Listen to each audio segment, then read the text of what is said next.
Hello, guys. I had not unmuted my microphone. Thank you so much for joining me on this impromptu live session.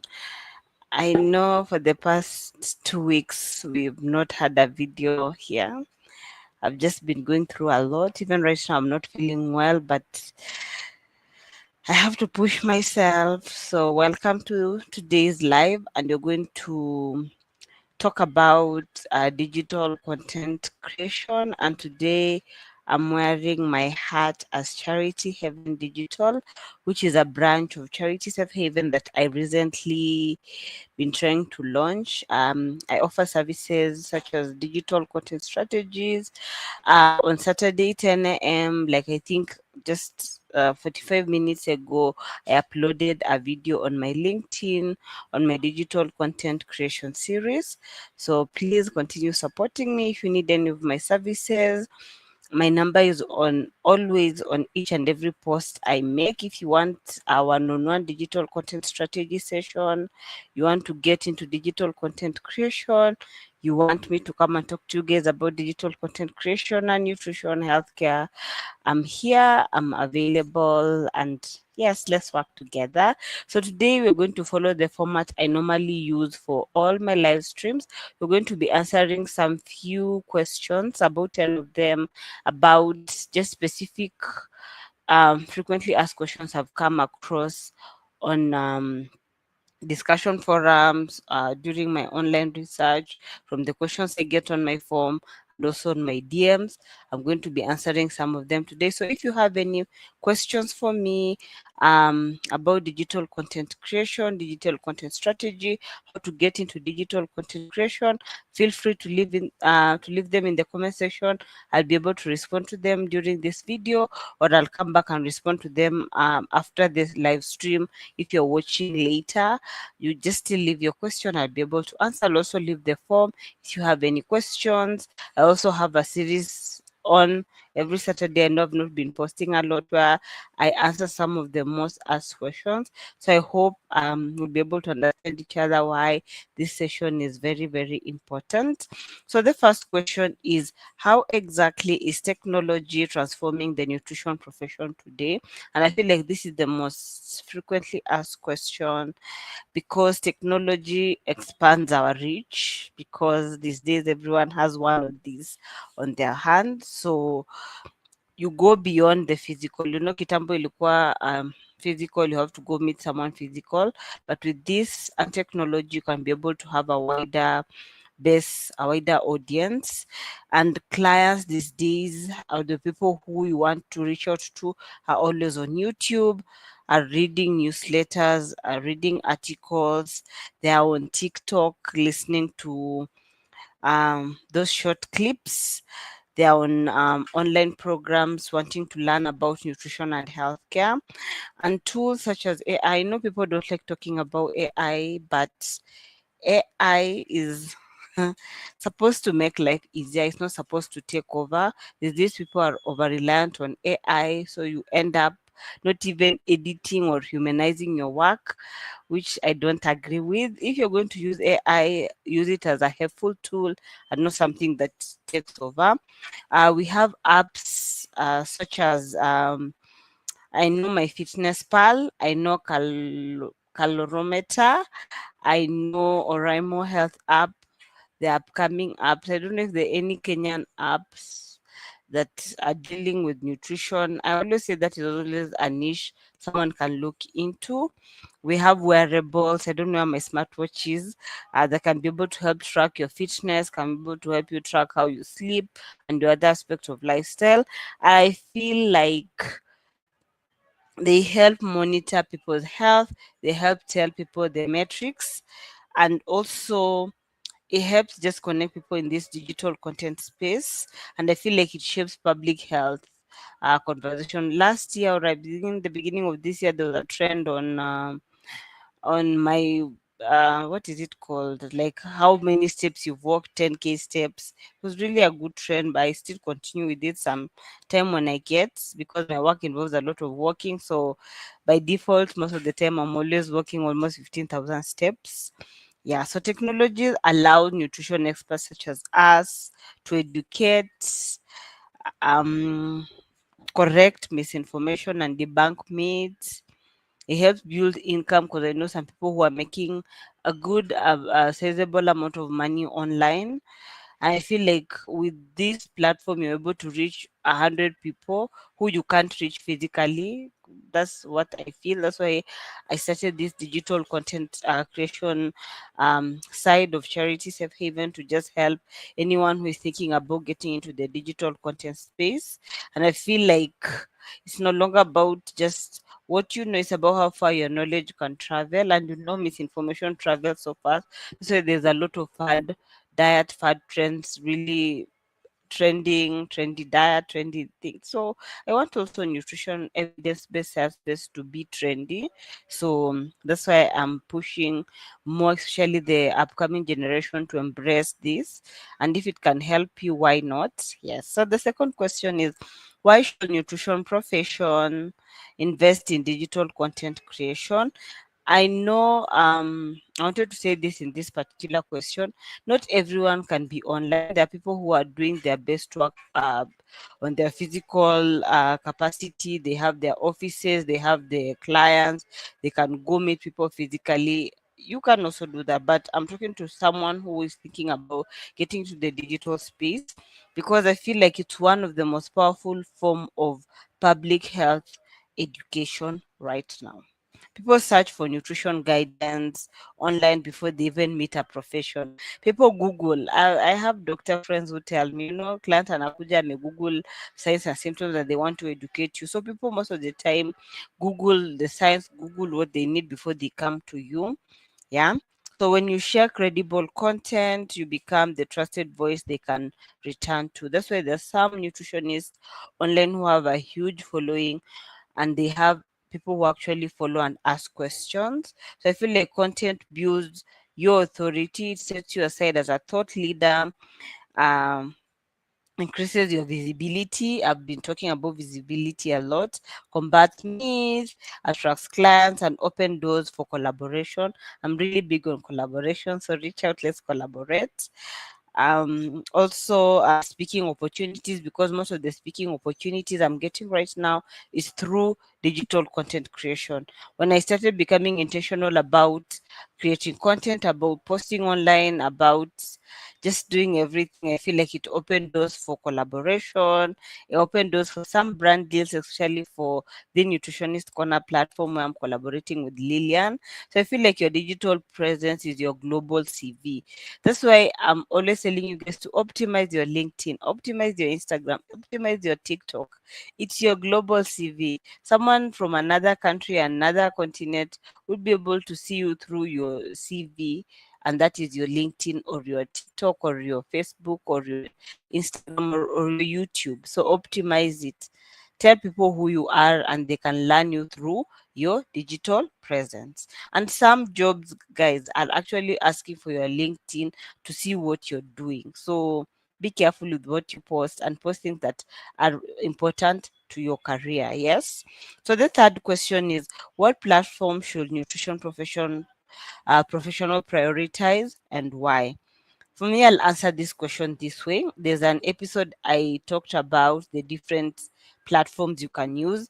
So for me, I always tell you to look at your content goals. I post about this in today's episode. Know your content goals, know the audience you want to reach, know the algorithm of the platform you want to use. Know which platform works for you best. If you're a good speaker, you'll do well with Reels. Look at TikTok, look at Instagram, look at Facebook. Also here on LinkedIn, yes. If you're a good writer, start a newsletter, write your articles, write long captions, and look at the audience. On Facebook, people can read long captions. On Instagram, there's pictures, so you can invest in carousels and you can invest in long form videos.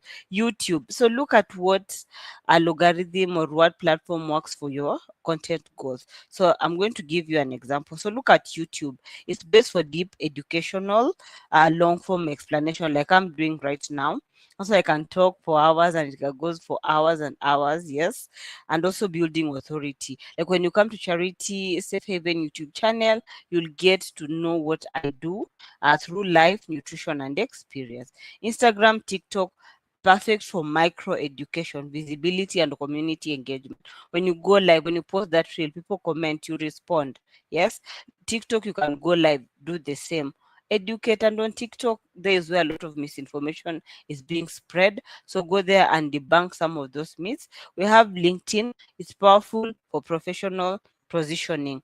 Build authority, partnership, find like-minded people, and be a thought leader. Like I'm passionate about diabetes. That's why I have the diabetic desk or the diabetes desk. So when you log in every Friday, you'll find a piece on diabetes, and I'm giving my own knowledge and my own professional background through that platform. When it's nutrition education, I'm always there. So use LinkedIn to showcase yourself as a thought leader in your own field, and then blog, newsletter. I have my newsletter, the Nutritionist Compass. It's actually very nice because I talk about nutrition insights and also share some helpful self-care tips if I have the time. Yes. And also on my diabetic desk Friday, I have my article series where I talk about diabetes. And also on the Nutritionist Corner, we have our own newsletter. It's called the Corner Check-in. We do the same. And you'll find that you'll just build an audience and people will be interacting with your content. So look at the search engine optimization. I feel like for me, what I'll advise, if you're a beginner, please pick one or two platforms and work with. Pick LinkedIn because you're building your professional background to build it, and then pick Instagram. You'll get fast paying people, and I can attest to that. Or pick LinkedIn for visibility and just setting yourself. Community, Facebook. Pick one that works for you, because I feel like each one has its own ups and downs. Go watch that video and learn which one works best for you. And then when you've mastered the two, you can expand, or you can have LinkedIn and also YouTube. YouTube for your long form videos, showcase your skills, showcase your thought leadership, long form. And then on LinkedIn, you can partner up, brand deals, and all that. So whichever works for you, do it. Question 4: how can AI help nutrition professionals save time and produce better content? I'm glad this question about AI is here because AI has a lot of also misinformation, miscommunication, and there's some people who are against AI because AI is coming to take people's job. For me, I believe it will not, because AI is not really human. It's an artificial intelligence. Sometimes when you prompt it and it gives you answers, you really have to read and think twice before actually posting it. You have to look at if the information, the citation, the quotes are okay before you post it.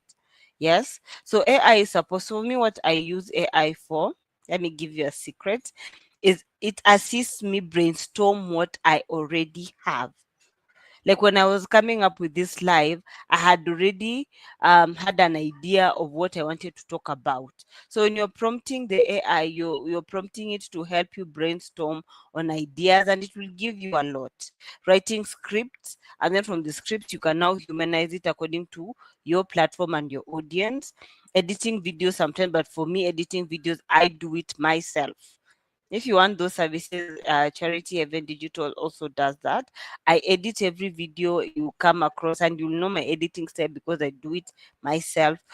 Generating voiceover sometimes, but I also come up with the script sometimes, because I feel like when I over rely on AI too much, I start to lose my creativity. So that is part of me that I do not want to lose. So I just prompt it and it helps me come up with something that I already have.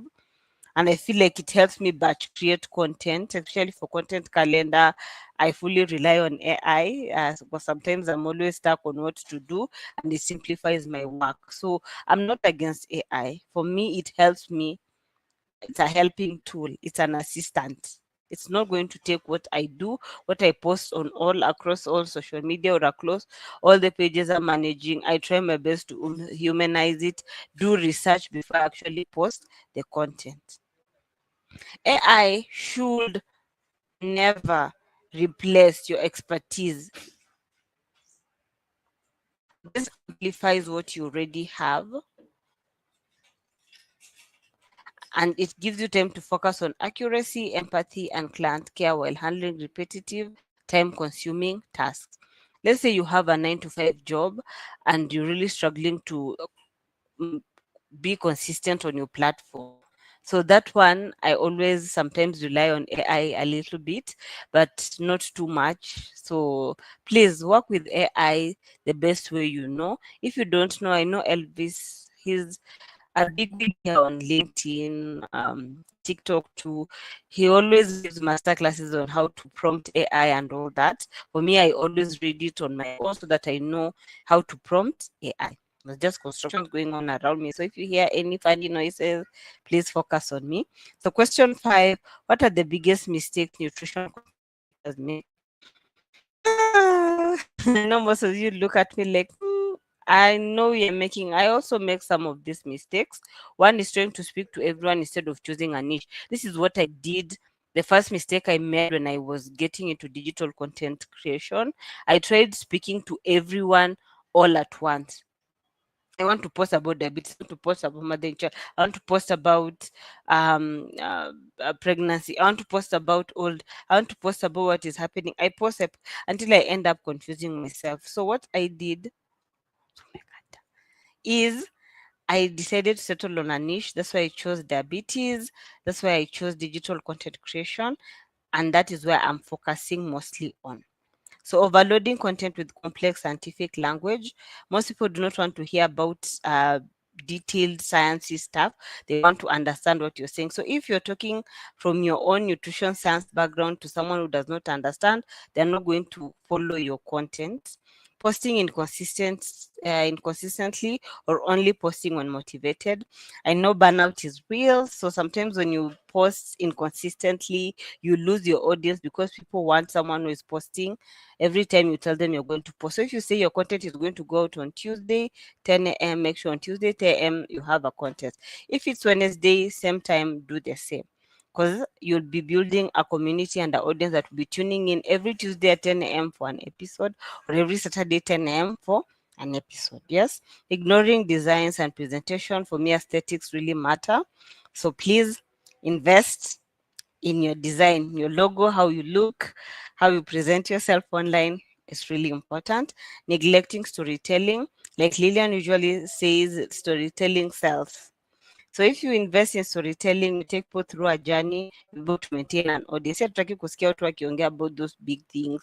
You don't tell us how your content is helping. You don't share testimonials. You don't share how successful what you're doing has been. And these days, people follow that. You're going to lose your audience. Not using caption, hooks, or clear messaging.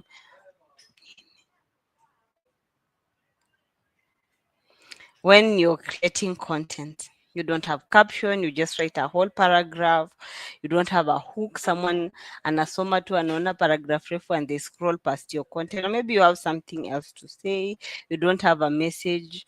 Najua watu wengine wanasema LinkedIn tunajionyesha sana, but you really have to have a clear message of why you're posting. If you're writing an article about diabetes, what is the article going to tell people? What is the message you're passing across?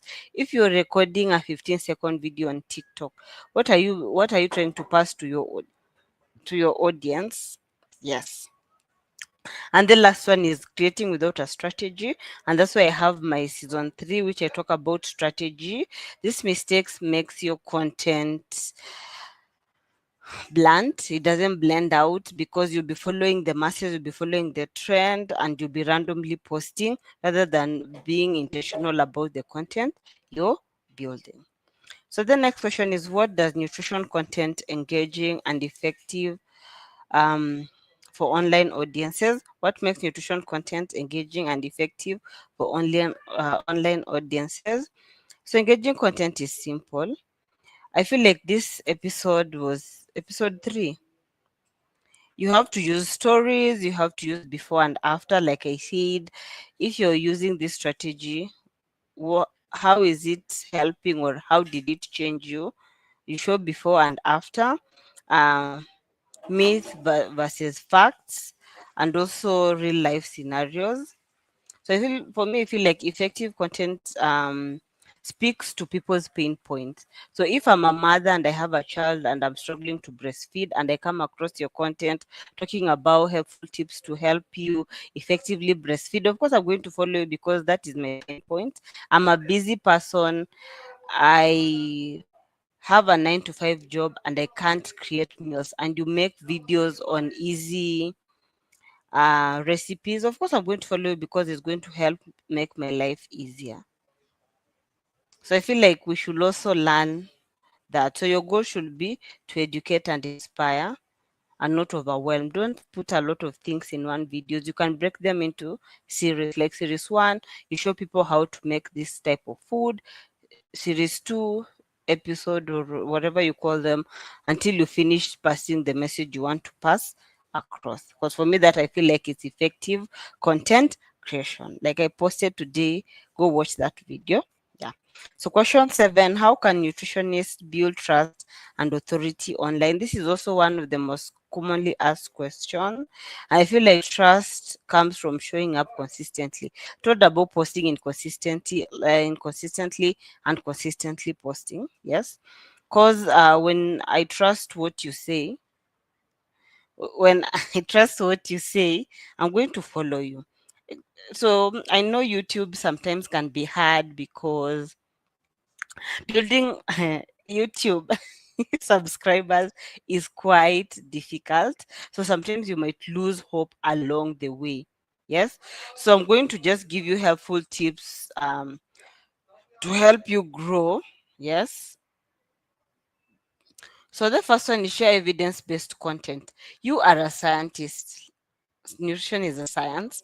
So please do your due diligence before you actually post that content. For me, I always do a lot of before I come up with a video, before I come up with a post, I have done my due diligence. So when someone asks you in the comment, you're able to back up your work, explain concept in simple language. For me, I like equating to everyday happenings. Let's say when I'm explaining insulin resistance, I say that is your body is a car. When you're running low on fuel, that means you have hypo. You don't have fuel to fuel you. So you just find everyday things that will be able to speak to the audience. If it's a male oriented content, please find male oriented interest like football and explain it to them that way. If it's female, you know how to work around it so that you don't use a lot of big jargons and lose your audience. Share personal reflection or experiences.